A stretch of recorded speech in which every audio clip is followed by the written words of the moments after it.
De Paris casse les papos sur l'arrivée des FBI en Côte d'Ivoire. Regardez la vidéo et mettez vos avis dans les commentaires.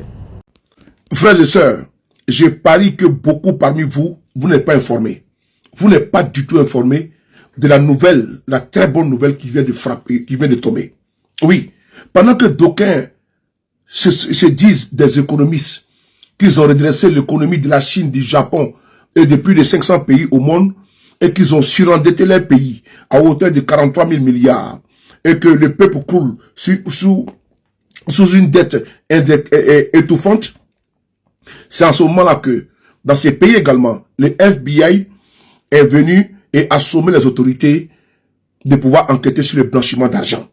Le FBI est venu en Côte d'Ivoire afin de sommer M. Ouattara, afin pour qu'il puisse accélérer les enquêtes sur le blanchiment d'argent, le financement du Hezbollah. Mais pendant ce temps, l'Union européenne décide, et n'oubliez pas que la Côte d'Ivoire est sous surveillance par le Gafi. Mais pendant ce temps-là, le Mali et le Burkina Faso ont été retirés. Oui, ont été retirés dans les pays à haut risque en matière du blanchiment d'argent et financement du terrorisme. Ça, c'est une très bonne nouvelle. Oui, le Mali et le Burkina Faso, ce sont des militaires qui sont au pouvoir. Je le précise. Le général d'armée, le président Assimi Goïta, le capitaine, courage président Ibrahim Traoré, ce sont des militaires. Ils n'ont pas fait Harvard, ils n'ont pas fait Washington, ils n'ont pas fait la BCAO, ils n'ont pas fait le FMI. Mais leurs pays ont été retirés parce que ces dirigeants travaillent avec sérieux et responsabilité. Il n'y a pas de légèreté. On va ici vous lire l'information capitale pour que ceux qui bavardent trop sur les réseaux appellent à la fermer. On y va. Après le groupe Mali-Burkina, reconnu pour leur progrès dans la lutte contre le flux financier illicite. Après le groupe d'action financière Gafi, l'Union européenne a officiellement retiré 6 pays africains, dont le Mali et le Burkina Faso, de sa liste des juridictions financières à haut risque en matière de blanchiment de capitaux et de financement du terrorisme. Je vais encore reprendre ce paragraphe. Après le Gafi, groupe d'action financière, l'Union européenne a officiellement retiré 6 pays africains, dont le Mali et le Burkina Faso, de sa liste de juridictions financières à haut risque en matière de blanchiment de capitaux et de financement du terrorisme. Une décision annoncée par la Commission européenne en décembre 2025, relayée notamment par le média nigérian V-Cable, et dont l'entrée en vigueur est fixée au 29 janvier 2026. Bravo au président Assimi Goïta, au président Ibrahim Traoré. On continue. Cette mise à jour concerne le Mali, le Burkina Faso, le Nigeria, l'Afrique du Sud, le Mozambique et la Tanzanie. Elle s'appuie sur les évaluations du Gafi, organisme intergouvernemental de référence dans la surveillance mondiale des flux financiers illicites, dans la surveillance mondiale des flux financiers illicites. Selon Bruxelles, ces États ont corrigé des carences stratégiques identifiées auparavant et respecté les engagements contenus dans leurs plans d'action respectifs. La Commission européenne souligne des avancées tangibles en matière de prévention, de contrôle et de répression des infractions financières. Un point central dans ces relations économiques pour les pays tiers. Pour le Mali et le Burkina Faso, retirés de la liste grise du Gafi au cours de l'année 2025, cette reconnaissance européenne vient consolider un processus engagé de longue date. Les autorités des deux pays ont revu les cadres juridiques, renforcé les sanctions contre les crimes financiers et amélioré la traçabilité des transactions. Notamment dans les secteurs bancaires et non bancaires. Ces efforts salués par Bruxelles visent à limiter l'utilisation des circuits financiers à des fins criminelles dans un contexte sécuritaire régional sous tension. D'un point de vue économique, la décision de l'Union européenne a des implications concrètes. La sortie de la liste des juridictions à haut risque signifie que les institutions financières européennes ne sont plus contraintes d'appliquer systématiquement des mesures de vigilance renforcées pour les transactions en provenance de ces pays. Qu'est-ce qu'on peut dire? Bravo au président Assimi Goïta, au président Ibrahim Traoré. Pendant que les États-Unis, les FBI accentuent la pression sur la Côte d'Ivoire de l'économiste Alassane Dramane Ouattara, c'est en ce moment-là que l'Union européenne reconnaît vraiment la transparence, le travail bien fait des présidents Assimi Goïta et du président capitaine Courage Ibrahim Traoré. C'est le lieu ici de vous dire une fois de plus qu'on n'a pas besoin d'avoir des diplômes kilométriques pour être président. On n'a pas besoin des diplômes qui étaient à Harvard ou travailler au FMI ou à la Banque mondiale pour être président. Contrairement au prêchi-prêcha de certains laudateurs soufis de M. Ouattara en Côte d'Ivoire. La preuve est là, nous devons distiller, ventiler cette information. Parce que si c'était une autre information contraire, vous allez voir que les militants et partisans de la moutonnerie allaient nous rabâcher les oreilles en démontrant l'échec des présidents de l'AES. Alors qu'ici, au niveau international, il faut le dire, même si on n'entend pas des salutations, ou bien des satisfecits, ou bien des applaudissements de l'international, mais force est de reconnaître que les présidents de l'AES sont des présidents rigoureux, sont des présidents transparents et sont des présidents responsables. Bravo au président Assimi Goïta et au président capitaine Koura Ibrahim Traoré. Merci. On est ensemble.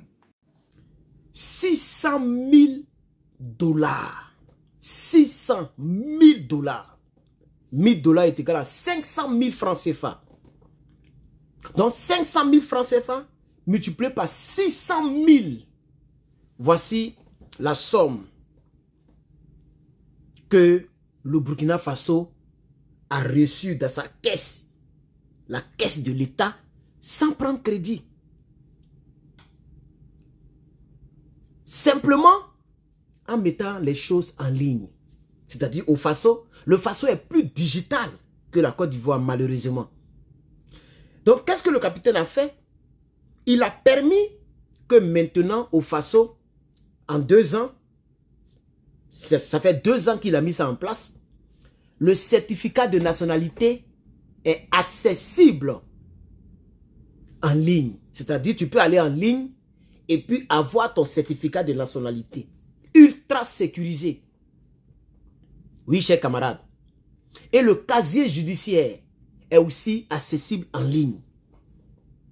Donc, tu n'es plus obligé d'aller comme en Côte d'Ivoire, en tout cas à mon temps, je ne sais pas si maintenant ça a changé, mais quand nous y étions encore, il faut aller au palais de la justice pour pouvoir avoir un certificat de nationalité et un casier judiciaire. Je pense que le casier judiciaire, on dirait, c'est à la police, dans un commissariat.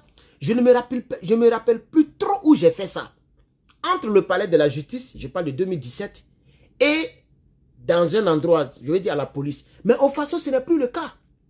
Oui, chers camarades, au Faso, tu peux avoir ton certificat de nationalité sans te déplacer. Avec ta carte de crédit ou ta carte bancaire, avec les informations qu'on te demande. Et comme tout est déjà informatisé, tu ne peux pas mentir. Si tu mets, on dit c'est pas faux, c'est pas vrai. Donc quand tu mets les informations vraies et ce qu'on vous demande, automatiquement, c'est disponible. Tu payes, tu peux l'imprimer. Et tu peux c'est même vérifiable avec un QR code, avec le truc noir là. C'est vérifiable avec un code digital qu'on ne peut pas trafiquer. Vous savez très bien que le QR code, c'est des codes qu'on ne peut pas trafiquer. C'est pas traficable. Et c'est utilisé un peu partout. C'est comme les barcodes, les codes de barres qu'on met là. C'est pas traficable, c'est numérique, c'est protégé. Voici une manière pour pouvoir faire rentrer l'argent. Non seulement ça arrange le peuple, ça arrange la population qui ne se déplace pas pour aller toujours à Ouagadougou, mais ça arrange aussi l'État qui fait rentrer beaucoup d'argent dans ses caisses via un lien, via un site. Donc, chers camarades, nos pays africains sont riches. Mais en réalité, c'est le manque de volonté qui fait que, jusqu'à présent, nous sommes dans des États pauvres. Jusqu'à présent, nos pays sont pauvres. C'est le manque de volonté. Nos dirigeants savent très bien comment faire pour faire rentrer l'argent dans la caisse de l'État sans prendre des crédits. Vous comprenez? C'est pourquoi les Africains, vous devez essayer les jeunes générations. Les vieilles générations ont échoué en Afrique. Parce que si le capitaine fait ceci, c'est que Thomas Sankara pouvait le faire. Et qu'est-ce que j'ai dit? Je vais parler de ce maudit de Blaise Compaoré. Cet assassin de Blaise Compaoré. Il pouvait faire cela pour arranger les Burkinabés. Mais il ne l'a jamais fait. Au contraire, il prend l'or du Faso pour donner ça à la France. Il prend l'argent du Faso pour donner ça à la France.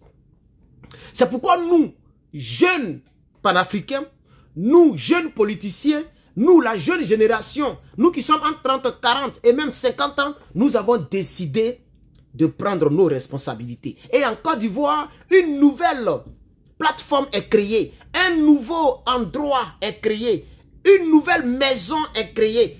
Un nouveau territoire est créé qui est le nouvel horizon patriotique de Côte d'Ivoire. Nous voulons faire de simples choses comme le fait le capitaine au Burkina pour faire rentrer beaucoup d'argent. On va écouter l'élément audio et vous allez mieux comprendre de quoi nous parlons. On y va. 600 000 $ en 2 ans. Tel est le montant que le Burkina Faso a généré juste en numérisant 2 services de justice. Un projet de digitalisation réussi. Le casier judiciaire et le certificat de nationalité sont maintenant disponibles en ligne. Plus besoin de se déplacer, de faire la queue ou de subir des difficultés si l'on est éloigné de la capitale. Les chiffres parlent. 418 000 demandes de casier judiciaire traitées, 49 000 certificats de nationalité. Total, 337 millions de francs CFA dans les caisses de l'État.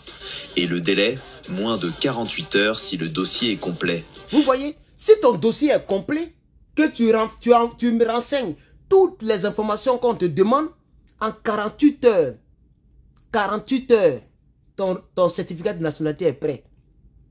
48 heures, eux, ils traitent et puis ils t'envoient ça par email ou mais je ne sais pas comment ils font, mais à 48 heures, c'est prêt. Mais c'est trop rapide. Même ici, les passeports ne sont pas traités comme ça. Même ici, les papiers ne sont pas traités comme ça. Même le background check, souvent, ça peut prendre 1 semaine. Quand je partais payer mon arme, le background check a pris plus de près de 1 mois même. Avant qu'on ne m'appelle pour que tu achètes, tu payes, tu achètes l'arme, mais tu te retournes vide. Parce qu'on doit faire le background check. Vous comprenez? Donc ça veut dire que le Burkina Faso a commencé à comprendre que nous devons aussi moderniser nos services. C'est ça la triste réalité. C'est ça la bonne réalité. On y va. Les documents sont sécurisés par QR code. Fini les frais. Voici le QR code. Voici le QR code là qui est là. C'est de ça que je parlais. Donc avec ça, on ne peut pas trafiquer. Voilà. On ne peut pas trafiquer. Et comment on appelle ça? Les dossiers en ligne. C'est-à-dire, c'est ça qui nous tue en Côte d'Ivoire. Les passeports sont trafiqués. Les certificats de nationalité sont trafiqués. Les CLI sont trafiqués. Au Burkina, tu ne peux pas trafiquer. Tu ne peux pas trafiquer. Il ne peut pas avoir de fraude sur les papiers burkinabés. C'est-à-dire, un Burkinabé, quand il te montre son casier judiciaire, ou bien quand il te montre son certificat de nationalité, c'est que c'est original. Parce qu'on ne peut pas trafiquer. Code, fini les fraudes et les faux papiers sont sécurisés par QR code, fini les fraudes et les faux papiers. Pour un pays en pleine crise sécuritaire où certaines zones sont inaccessibles, c'est une vraie solution.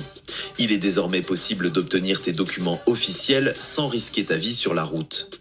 Et ça continue. Le 15 décembre, le Burkina a lancé 3 nouvelles plateformes. Justice pénale en ligne, permis de communiquer et registre du commerce numérique. Vous voyez? Registre, voici les 3 liens qui sont là. Voici les 3 liens. Voici les 3 liens. Voici les 3 liens. Vous comprenez, chers camarades?